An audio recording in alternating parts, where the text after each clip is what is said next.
Buenas noches, muchísimas gracias.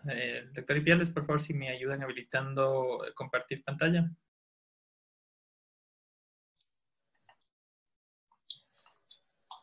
Gracias. Bueno, antes de iniciar, un saludo a todos los participantes y expositores que nos acompañan el día de hoy. Muchas gracias por el tiempo que están dando para poder compartir este tema que es de interés común, el tema de los dispositivos médicos durante la pandemia del COVID-19 y la capacidad de respuesta de los sistemas de salud. Antes de iniciar, me voy a permitir comentarles que vamos a dar un breve recorrido por lo que vamos a identificar durante el curso. Entonces, muchos de los temas que hoy vamos a topar se toparán a profundidad con los diferentes expositores. La intención de esto es que si ustedes al finalizar la exposición tienen alguna duda o inquietud, lo podamos solventar, o si es que quieren profundizar en alguno de los temas que hoy vamos a topar, también lo puedan plantear para realizarlo a lo largo del curso. Si es que hubiera un tema a profundidad que se quiere conocer por parte de ustedes, también lo podemos discutir para ampliar el conocimiento, no en este curso, sino en otro curso que se pueda gestionar. Yo voy a compartir con ustedes la experiencia desde el nivel nacional, desde la macrogestión, cómo se hacen las políticas públicas, cómo se genera la normativa, entender cómo es la estructura del sistema de salud. Esto nos va a permitir entender cómo entonces es que llegan a estar los dispositivos en los establecimientos de salud, cuál es el rol y la competencia de cada uno de los niveles. Y por último, ¿qué pasó en esta pandemia? Daremos un vistazo a lo que muchos de ustedes conocen y hemos discutido en varios grupos y ahora lo vamos a discutir con ustedes. Bueno, el objetivo de aprendizaje de este módulo es que los participantes sean capaces de comprender las responsabilidades y atributos de las instituciones, organizaciones y ciudadanía dentro del Sistema Nacional de Salud y la respuesta de las mismas ante la emergencia sanitaria por el COVID-19. Ya. ¿Cuál es el contenido que vamos a abordar? Vamos a hacer un recorrido por las organizaciones institucionales de salud, tanto a nivel internacional como nacional, cómo está estructurado el Sistema Nacional de Salud, cuál es su normativa vigente, la gestión en salud, vamos a hablar un poco del modelo de atención, el modelo de financiamiento, el modelo de gestión de servicios y la cobertura en salud, y la respuesta del sistema de salud ante la pandemia, la situación actual de los dispositivos médicos y su repercusión en los servicios, y cómo ir hacia un modelo de gestión eficiente de dispositivos médicos. Un poco de historia. Siempre es importante recordar cómo se estructura esta organización de salud a nivel internacional y a nivel nacional. Recordemos que la Organización Panamericana de Salud es la primera estructura internacional que recoge a los países de América y se crea el 2 de diciembre de 1902. En 1946, después de casi 40 años, se crea en la Conferencia Sanitaria Internacional de Nueva York la Organización Mundial de la Salud, en donde varios países, a través de esta conferencia, se organizan y se ponen en acción común para definir cómo pueden aportar a mejorar el sistema de salud de los países. Y lo primero que hacen es llegar a un punto común y definir a la salud como el estado perfecto completo, en donde no solo prima la ausencia de enfermedad, sino es este estado de bienestar físico, mental y social. Esta es una definición que atrae a todos y en función de esto se comienzan a generar políticas públicas desde los gobiernos locales para mejorar la situación de salud. Esta organización formalmente se estructura el 7 de abril de 1948, día en el que se celebra el Día Mundial de la Salud. ¿Qué pasa en Ecuador? Bueno, en 1925 se creó el Ministerio de Previsión Social y Trabajo y había una subsecretaría encargada de la salud, la subsecretaría que llevaría su mismo nombre. Esto es en la Revolución Juliana. En 1951 entra la representación de la Organización Panamericana de Salud, Organización Mundial de Salud en Ecuador. Hay una oficina que comienza a articular las actividades para lograr esta estructura más organizada en el Ecuador, pero no es hasta 1967 en donde se crea el Ministerio de Salud Pública. Ecuador, recordemos, es uno de los países que más tardíamente crearía esta institución en la región. Casi todos los países ya tenían un Ministerio de Salud Pública. Ecuador fue uno de los últimos países y en 1967 crea esta institución. El 25 de septiembre del 2002 con la aparición de la Ley del Sistema Nacional de Salud, se crea un organismo asesor que es el Consejo Nacional de Salud, en donde este consejo le da fortaleza al ministerio para crear un sistema de salud en donde estén vinculados todos los actores. Vamos un poco a hablar de cómo está estructurado el Ministerio de Salud y para esto vamos a hacer un breve recorrido por sus actores de sus funciones. Entonces vamos a hablar primero de la provisión de los servicios de salud. En el caso de los proveedores de servicios de salud en el Ecuador, tenemos los proveedores públicos y los proveedores privados. Vamos a hablar primero de los proveedores públicos. En la parte superior, antes de hablar de los proveedores de los servicios, tenemos al Ministerio de Salud Pública. El Ministerio de Salud Pública, como habíamos visto anteriormente, fue creado con la lógica de generar la normativa, la regulación y el control dentro del sistema de salud. Los países de la región, todos tienen un ministerio que regula y controla. Ecuador no es la excepción. Pero en Ecuador, el Ministerio de Salud Pública tiene una doble función, no solo la de la regulación, la rectoría y el control, sino también la de proveer servicios de salud.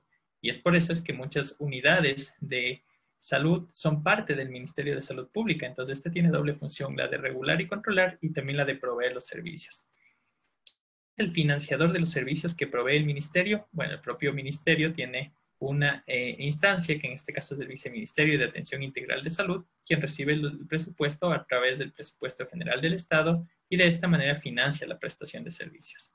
En el caso de la seguridad pública, existen instancias del Seguro General de Salud Individual y Familiar para todos los asegurados, los trabajadores en general, que tiene su financiador esta dirección y como prestador todos los establecimientos de salud del IES a nivel nacional, que pueden ser establecimientos de diferentes niveles de atención.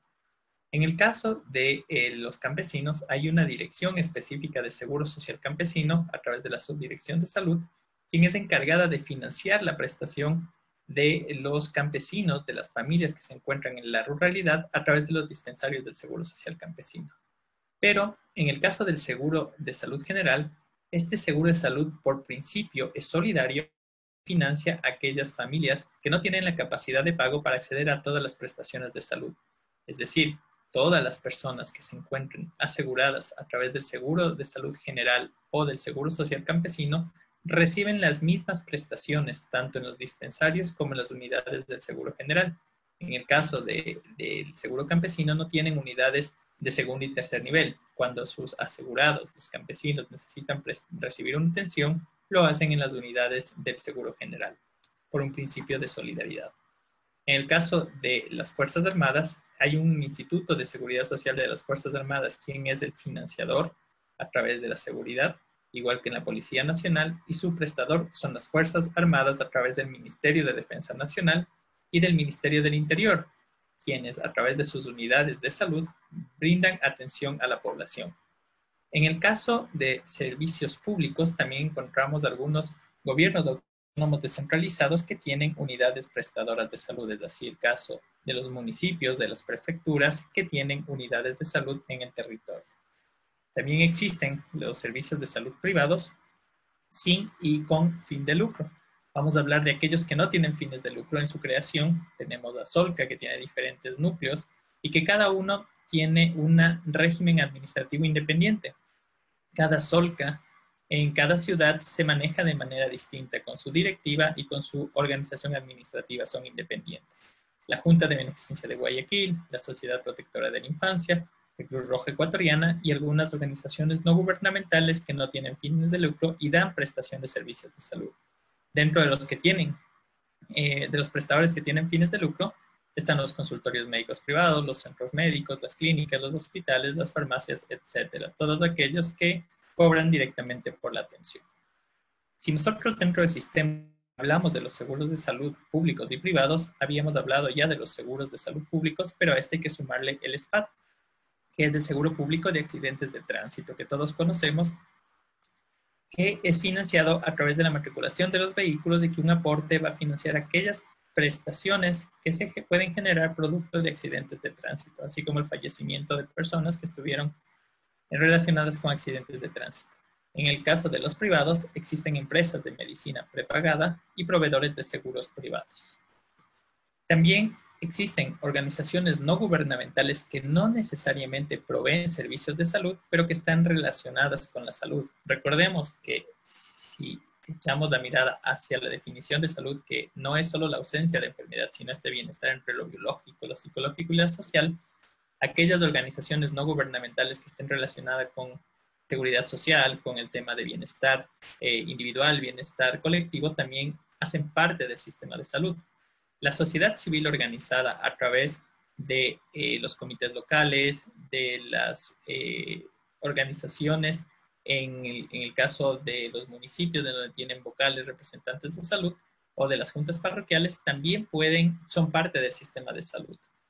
Los ministerios sectoriales que están relacionados con el sector salud y que no pertenecen a este, recordemos que el rector del sector salud es el Ministerio de Salud Pública y están todos sus prestadores, pero hay otros ministerios que de otros sectores están relacionados. Por ejemplo, el Ministerio de Inclusión Económica y Social, el Ministerio de Deporte, el Ministerio de Educación, etcétera, que son otros ministerios que están relacionados con la salud. Los institutos de educación superior, por supuesto, las universidades juegan un rol importante dentro del sistema nacional, igual que los institutos técnicos y tecnológicos, y por supuesto los gobiernos autónomos descentralizados, que son uno de los principales, quienes son responsables del tema de agua, saneamiento, del bienestar ambiental, del manejo de desechos. El Ministerio de Salud Pública, como habíamos visto según la ley, tiene un órgano consultivo, que es un órgano asesor, que es el Consejo Nacional de Salud, pero también tiene un Consejo Ciudadano Sectorial de Salud. Este Consejo Ciudadano Sectorial de Salud, que fue creado por la Constitución y la Ley de Transparencia y Control Social y que pertenece al quinto poder del Estado, que es el Consejo Ciudadano de Participación Social, está representado por aquellas gremios, por aquellas organizaciones, por aquellos pacientes que son parte del Consejo Sectorial de Salud y que también juega un rol de veeduría y control. Tenemos dos agencias que son las ejecutoras de la política de salud del Ministerio: la Agencia de Control de la Calidad de los Establecimientos de Salud, el ACES, y la Agencia de Regulación de Control Sanitario, el ARCSA.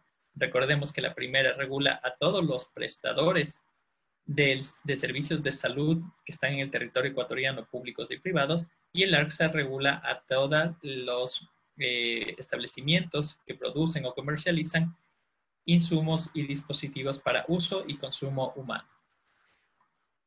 El Sistema Nacional de Salud, entonces, dentro de su marco normativo, está regulado por la Ley Orgánica del Sistema Nacional de Salud, la ley que fue creada en el 2001 y que fue puesta en marcha desde el año 2002, en la cual recoge cuáles son los actores y las funciones de estos dentro del Sistema Nacional de Salud.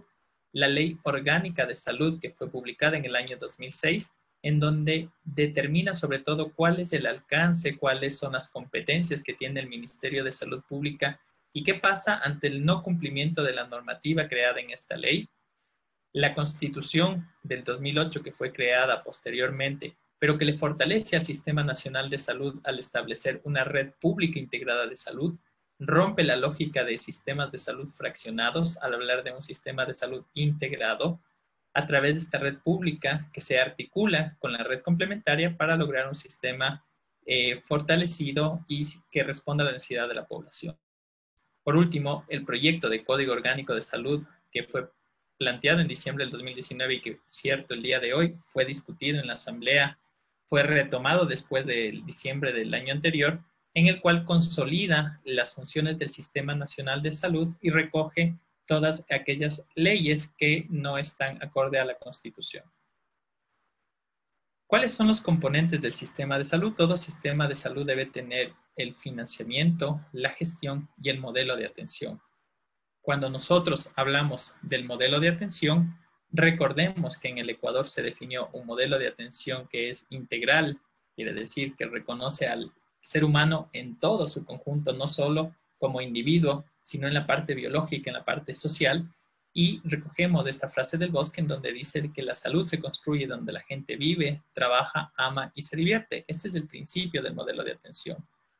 El modelo de atención, que tiene 4 niveles de atención, está centrado en la promoción de la salud, en prevenir enfermedades, en la curación, rehabilitación, cuidados paliativos y protección social. Es decir, Este modelo reorienta la atención hacia la atención primaria en salud. Recordemos que la atención primaria en salud debe ser el modelo o el eje fundamental de un modelo de atención. Si nosotros promovemos a la población a que esté sana y prevenimos enfermedades, va a ser mucho más costo eficiente un sistema de salud. Este modelo no se implementa únicamente en el primer nivel de atención, sino que es transversal para los 4 niveles de atención. Evidentemente, la prevención que nosotros vamos a hacer en cada nivel va a variar en función de la capacidad de respuesta de este establecimiento. Las actividades que se plantean también se diferencian porque no solo se hace al interior del centro de salud, hay actividades intramurales y extramurales, en donde se acercan los servicios a aquella población que no puede acceder. Rompemos la lógica de acceso porque entendemos que hay accesos no solo geográficos ni solo físicos, sino también culturales, accesos temporales que a través del modelo se pretende romper, acercando los servicios al individuo, a la familia y a la comunidad, como a través del equipo de atención integral de salud. Esta articulación de los servicios públicos se organiza de acuerdo a las necesidades de cada territorio. Por esta razón, en el territorio se realizó una planificación territorial en donde se define cuál es el ideal de establecimientos de salud para satisfacer esta necesidad. Recordemos que cuando no es suficiente la capacidad de respuesta de un nivel de atención, este puede ser referido o derivado a un nivel superior para poder resolver el problema de salud de la población. En el Ecuador recordemos que existen 4 niveles de atención. En el territorio nacional, el primero y segundo nivel de atención está destinado para responder a la realidad local, mientras que el tercer nivel de atención responde a una necesidad más nacional. Y el cuarto nivel, evidentemente, un laboratorio especializado, un centro de investigación altamente especializado, responde a la realidad nacional. En el caso del Ecuador, el cuarto nivel que existe es el Instituto de Salud Pública e Investigación, conocido como INSPI. Esto es posible, esta articulación, a través de la red prehospitalaria, en donde tenemos unidades móviles tanto terrestres como aéreas, así como fluviales, que responden y articulan la necesidad del paciente. Este tipo de atención debe responder de acuerdo a la repetición de los problemas de salud. Es decir, los problemas de salud más frecuentes, por suerte, se resuelven en el primer nivel de atención, y este 80% de los problemas de salud no son tan complejos y se puede resolver con un equipo bien capacitado y con todas las herramientas necesarias. Vamos a hablar del financiamiento. Recordemos de dónde vienen los recursos para financiar. Bueno, en este gráfico nosotros podemos observar que en el caso del público tenemos 2 fuentes principales de financiamiento. La fuente fiscal, que viene a través de la recaudación de los impuestos, y las contribuciones, que pueden ser a través de la contribución de los trabajadores o los empleadores. Depende de la normativa de cada establecimiento. Vamos a hablar un poco de la fuente fiscal. La fuente fiscal se recoge de los recursos que ingresan y está normado por la Constitución, que al menos el 5.5 del Producto Interno Bruto debe servir para financiar el Sistema Nacional de Salud. Estamos bastante lejos de llegar a este valor del PIB para la contribución a salud. Sin embargo, ha ido incrementando desde que se aprobó la Constitución. En los últimos años ha habido un decrecimiento de la contribución de la fuente fiscal y esto ha perjudicado en el sistema sanitario.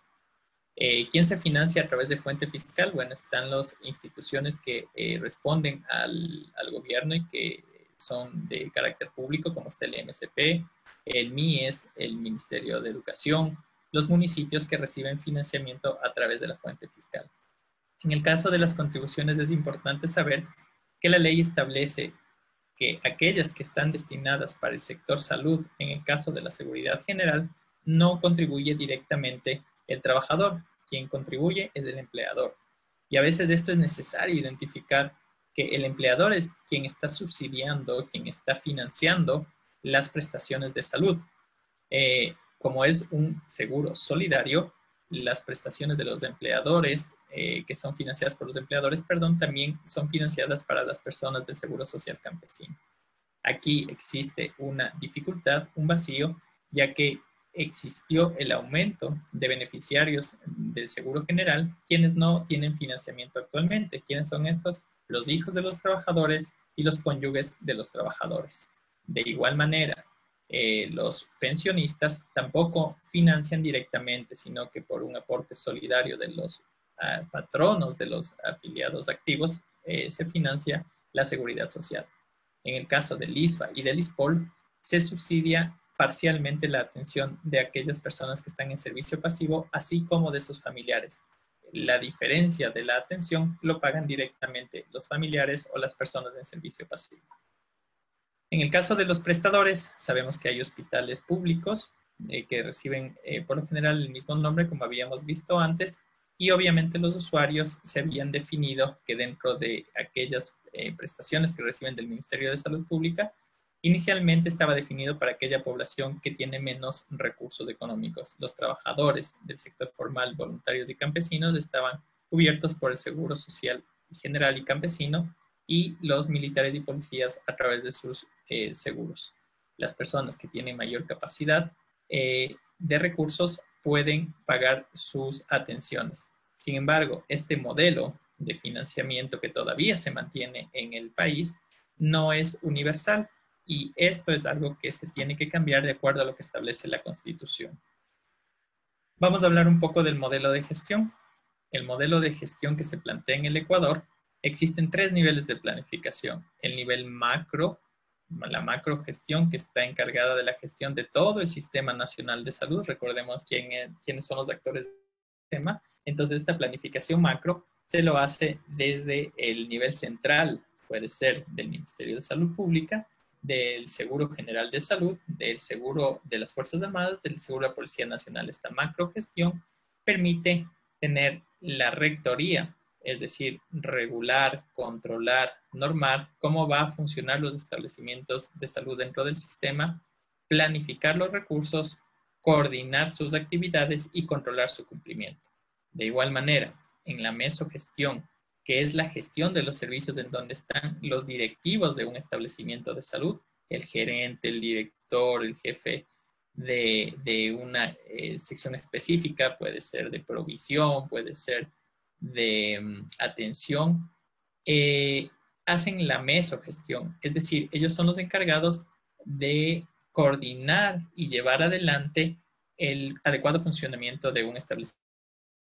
¿Qué actividades realizan? La planificación, la coordinación, la control y la ejecución de los recursos y la ejecución de las actividades para lograr cumplir la necesidad. Por último, la microgestión está encargada de la gestión clínica, es decir, de cómo funciona el servicio. Y para esto, los profesionales de salud, muchos de los cuales día a día tienen que estar relacionados con la atención al paciente, deben conocer la gestión clínica, en donde se hace planificación y ejecución. ¿Por qué he marcado planificación? Porque la planificación no depende solo del profesional que está atendiendo o solo del profesional que está dirigiendo un establecimiento de salud o solo de aquellos que están generando los recursos para garantizar la prestación. La planificación es transversal y va desde abajo, desde la gestión clínica, pasa por el directivo del hospital y termina en los tomadores de decisiones. Si la planificación no se hace de este modo, no obtenemos los resultados que muchas veces conocemos, en donde yo puedo tener una excelente planificación, pero si el director no entiende lo que nosotros estamos planificando y las autoridades no logran satisfacer estas necesidades, nos entregan recursos que no logran satisfacer las necesidades de los clientes, que en este caso son los pacientes. Dentro del modelo de gestión clínica, es importante destacar cuál es el rol de cada uno de los profesionales que están en el establecimiento. Sabemos cuál es el rol de la dirección y entendemos que una dirección médica deberá desarrollar un modelo de gestión clínica, que el proyecto y la cartera de servicios logren el resultado esperado. Es decir, si yo tengo una consulta externa, debo tener un número mínimo de pacientes que son atendidos. Si tengo una unidad de cuidados intensivos, me debe dar soporte a aquella demanda que tiene la hospitalización o el centro quirúrgico. De igual manera, este centro quirúrgico debe estar operando, si es posible, las 24 horas del día. Yo no puedo tener servicios ociosos en donde me generen altos costos para el establecimiento de salud y tenga largas listas de espera. Para lograr ser eficientes, entonces yo debo trabajar por los resultados. ¿Con qué? Con los recursos asignados. muchas veces nosotros hemos oído que hablamos de que las necesidades son infinitas y los recursos son limitados, pero por supuesto, eso va a pasar así estemos en la mayor bonanza del país, pero yo tengo que tener la capacidad que con los recursos que fueron asignados logre los resultados esperados. ¿Cómo? Bueno, con estándares de calidad, asumiendo la evidencia y la eficiencia de las medidas que se abordan. Es decir, yo no puedo solo querer tener el último medicamento, el último dispositivo, si no tengo la evidencia suficiente que con eso voy a mejorar la gestión del establecimiento o la gestión clínica o voy a mejorar incluso la satisfacción del paciente. Para esto, cada líder de un proceso o líder de una unidad se convierte en un gerente funcional, es decir, no depende del director para que el hospital o el establecimiento o el centro de salud funcione adecuadamente. Depende de este gerente funcional. Es decir, yo no tengo un solo gerente, yo tengo varios gerentes de consulta externa, de hospitalización, de cuidados intensivos. Y estos gerentes son los responsables de lograr estos resultados a través de la planificación y de los recursos con los que cuentan. Vamos a hablar de la cobertura de salud. Esto es fundamental. Muchas veces nosotros pretendemos que el establecimiento de salud cumpla con todas las demandas, pero para esto hay que entender que cuando hablamos de cobertura de población, no es suficiente con mirar el eje en donde hablamos de quién está cubierto. En este cubo, en donde vamos a hablar de cobertura, si nosotros observamos el que está a la derecha, en donde decimos que solo podemos de cobertura pública universal cuando el 100% de la población esté cubierta, es decir, si somos cerca de 14 millones de ecuatorianos, 14 millones de ecuatorianos deberían tener acceso a servicios de salud, es decir, alguien que le dé atención cuando él requiera, y también todas las prestaciones que yo necesite. Vamos a hablar entonces a qué se refiere con las dimensiones de la cobertura. La primera, que está relacionada con a quién cubre a quién. Recordemos que el Ministerio de Salud Pública cubre a aquellas personas que no tienen un seguro general de salud y que no tienen capacidad de pago para acceder a otros servicios, o que simplemente le apuestan porque la atención en el servicio público, yo estoy contribuyendo a través de mis impuestos y tengo derecho a acceder a este servicio. En el caso del IES, da cobertura a todos los trabajadores formales, así como las personas de familias del Seguro Social Campesino. Las Fuerzas Armadas y la Policía Nacional, así como lo privado, da cobertura a la población que necesita su atención. Pero hay una población no cubierta que no puede acceder a ninguno de estos subsistemas. Este es el eje en donde nosotros decimos qué va a cubrir cada uno de estos subsistemas. Es decir, en estos subsistemas se cubre desde una gripe hasta una cirugía, un trasplante de pulmón, un trasplante de riñón. Esto es lo que se refiere con la capacidad de cobertura que tiene cada uno de los subsistemas. Y por último, ¿cómo se va a financiar esto? Que lo habíamos visto anteriormente. Los subsistemas deberían tener la capacidad de financiarse con su propia planificación. El paciente no debería gastar de su bolsillo para acceder a satisfacer una necesidad. ¿Cómo está la situación actual de cobertura? Bueno, no hemos logrado cubrir al 100% de la población. La cartera de servicios todavía dista mucho de las necesidades de la población. Nosotros hemos visto que hay personas que se quedan sin poder acceder a medicamentos, a tratamientos médicos, por falta de prestación en los establecimientos de salud. Y la sostenibilidad financiera, bueno, no hablemos todavía de esto, que esto es algo que no se ha llegado ni remotamente a definir. No hay claridad de cuánto nos cuesta sostener el Sistema Nacional de Salud con toda la población y todas las prestaciones, y esto es un trabajo que se ha generado deuda. Por lo cual nos preguntamos, ¿hay acceso de servicios y prestaciones de salud realmente en el Ecuador? Esto es algo que les invito a que ustedes reflexionen y puedan sacar sus propias conclusiones. Vamos a hablar entonces cómo ha respondido el Sistema Nacional de Salud con toda esta organización, con todo el deber ser ante la epidemia. Y para esto hagamos un breve recordatorio de qué pasó desde enero, cuando nosotros ya para fechas del 26 de enero veíamos los titulares de la prensa en donde anunciaba que existe un caso sospechoso de coronavirus en el Ecuador. ¿Y qué hizo en ese momento las autoridades del Ministerio de Salud Pública cuando ya en enero sabíamos que posiblemente teníamos el virus en el Ecuador? comenzó a realizar comunicados sobre el seguimiento de estos pacientes. Recordó que el informe actual sobre el estado del paciente solo lo iban a obtener por cuentas oficiales. Esa es la acción que debía realizar el Ministerio de Salud como preparativo para recibir a todos los pacientes que posiblemente se contagien en los establecimientos de salud. Tal vez el responder con información oficial que cubra el accionar o la crítica que le estaban haciendo en ese momento era lo más adecuado. ¿Qué pasó luego? Cuando llegamos al 1 de marzo del 2020, ya se comenzaron a confirmar más casos en el Ecuador y comenzamos a hablar de 6 casos. La BBC nos decía que el Ecuador indicó que ya tenía un plan nacional para proteger a la población ante la enfermedad y lo había calificado que esta enfermedad era de muy alto riesgo y comenzó a suspender las actividades masivas en las ciudades donde había focos. En este caso se centraron en Guayaquil y Babahoyo, recuerdo claramente porque ahí estaban centrados. Pero en el resto del país seguíamos con las actividades.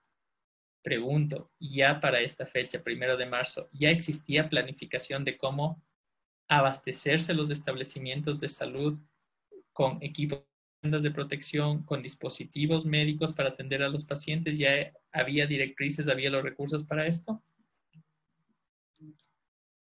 Recordemos lo que vimos el 17 de marzo del 2020 en los titulares. Y Ecuavisa nos recordaba que hay preocupación por los profesionales de salud, casi a un mes de lo que habían comenzado a llegar los pacientes del Ecuador, y no es sino porque los profesionales de salud alertan y preocupan a las autoridades que comienzan a hacer eco las autoridades y asignar recursos para la compra de los dispositivos. Aquí tenemos un artículo de Edición Médica en donde el 23 de marzo hay preocupación por los profesionales y los trabajadores del Hospital de la Policía Nacional denuncian ya la falta de insumos para enfrentar la emergencia sanitaria. Pero, ¿dónde están las autoridades nacionales?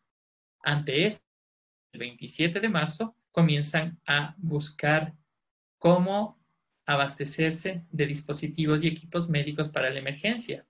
Han pasado casi 2 meses y hablan de que va a invertir 64.7 millones en insumos y dispositivos médicos para atender la emergencia. Recordemos que en marzo ya teníamos casos en Guayaquil.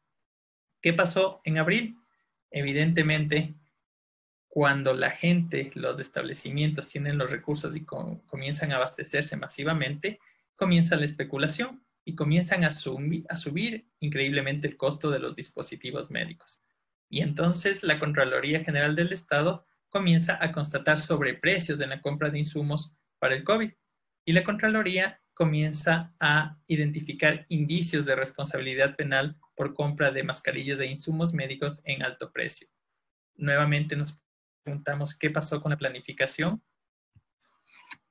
Por último, ya existe el 8 de abril responsabilidad penal para aquellas personas que han estado involucradas en los procesos de contratación con sobreprecio y que muchas veces son profesionales que trabajan en los hospitales, en los establecimientos de salud y que tuvieron que responder a la emergencia y a la presión tanto de los profesionales que estaban sin dispositivos para atender esta pandemia como de aquella gran ola de pacientes que acudieron a los establecimientos de salud.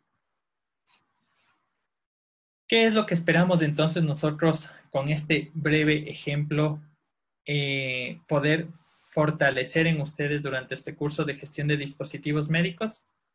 Habíamos hablado el día de ayer en un webinar que realizamos que existe un ciclo de gestión de dispositivos médicos.